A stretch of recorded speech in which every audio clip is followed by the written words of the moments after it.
Lesson 89. These are our review ideas for today. 1. I am entitled to miracles. I am entitled to miracles because I am under no laws but God's. His laws release me from all grievances and replace them with miracles. And I would accept the miracles in place of the grievances, which are but illusions that hide the miracles beyond. Now I would accept only what the laws of God entitle me to have, that I may use it on behalf of the function He has given me. You might use these suggestions for specific applications of this idea. Behind this is a miracle to which I am entitled. Let me not hold a grievance against you, but offer you the miracle that belongs to you instead. Seen truly, this offers me a miracle. 2. Let miracles replace all grievances. By this idea do I unite my will with the Holy Spirit's and perceive them as one.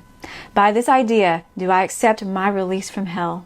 By this idea do I express my willingness to have all my illusions be replaced with truth according to God's plan for my salvation. I would make no exceptions and no substitutes. I want all of heaven and only heaven, as God wills me to have. Useful specific forms for applying this idea would be, I would not hold this grievance apart from my salvation. Let our grievances be replaced by miracles. Name of person.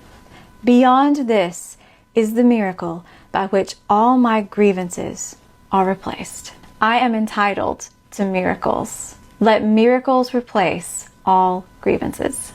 Remember, we've said you can have a grievance or a miracle. You cannot have both, because the grievance is that illusion that stands in front of the miracle. It's that grime and grit, that gunk on the mirror that has to be purified. Miracles are everyone's right. You're entitled to it, but purification of those grievances is necessary first, because we would see and hold on to and even cherish, the Course would say, those grievances, and they would be real, they would be thick, they would be opaque, they would be impassable to us because of the amount of conviction and belief that we have put in them. That's such as the power of our mind. But the miracle lies just beyond. It says this here, grievances are but illusions that hide the miracle that lies beyond. It's right there. It's like the sun always shining behind the cloud. As we said yesterday, the light has come. It is finished. Salvation is accomplished. It is done. The light is already there, like the sun that's shining behind those clouds. It is the clouds that are the issue. It is the clouds that we think are impassable. It is those obstacles. It is those patterns. And we have a voice in our mind that is constantly berating us and trying to distract us from the clear path forward, to the way to remove those clouds, to the way to sidestep those clouds and walk straight through them to Avalon, to heaven, which is what we want, as God wills us to have, because it's right there waiting for us. That voice would convince us that the grievance is what is real, the guilt is what is real, the cloud is what is real, the obstacle is what is real. There is a truer truth, and that is what the miracle is. The good news is we are at choice. We have a clear process for being able to sidestep the reality, the hold that those clouds, the grievances, the guilt, the fear, whatever it is, the illusion has on us.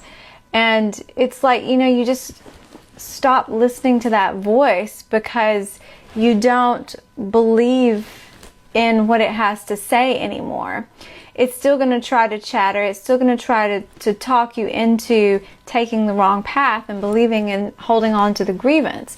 But it's like at some point we realize there is no boogeyman under our bed. Right? When we're kids, I know I had the light on in the closet because I knew there was a monster in the closet. I knew there had to be. And the more I thought there had to be, the more I believed it. So interesting how even then the solution was to keep a light on. To turn on the light, to see, to cast out the darkness. And that is the solution. That is salvation. The light has come. It is there. The darkness isn't real. There's not a monster in the closet. He's not looking at you while you're asleep. You don't have to stay awake all night and be super tired the next day because you are a miracle worker and you have things to do. The ego would have us believe that holding on to the grievance is justified, that there is no miraculous light behind that. These sentences are really great to apply once again to whatever is coming up for you. Behind this is the miracle to which I am entitled. I am entitled. Seen truly with the light on, this offers me a miracle. I can let go. Seen truly, this offers me a miracle. What is it that you're holding on to that you think is awful? But if you were to really look at it, turn on the light, this will look different in the light, one of our past lessons said. What is the miraculous possibility? You letting go, you getting to that place. The primary responsibility of the miracle worker is to accept the atonement for himself. That is the correction of your perception.